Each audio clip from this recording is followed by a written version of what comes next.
పొద్దున్న నుంచి కూర్చోన్నాడు. టిఫిన్ లేదు, ఏమీ లేదు, ఒక చేప లేదు. మొహం చూపించిన బాబాయ్. పొద్దున్న నుంచి చేపలు పడలేదు. వాళ్ళ ఫ్రెండ్స్ వస్తున్నారు ఇద్దరు. మొత్తానికి సాయి, ఏం సాయి ఏం నవ్వుతున్నావు ఏంది?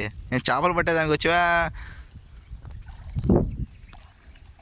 సుంచులూరు ఏరియా ఇది. మొత్తానికి 2 సాయి వాళ్ళ బంధువులు పోతున్నారు. చిన్న అయినా పెద్ద అయినా.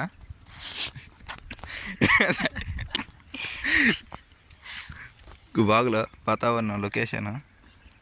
ఏం సాయి చేపలు పడ్డాయా? లాగే లాగే అక్క. ఏం చేపలు అది? కపాలకండి. అదే చేపలు బాగా పట్టాలి, బాగా తినాలి సాయి. ఏం సాయి ఇంకేం వద్దు చేపలు మనకు?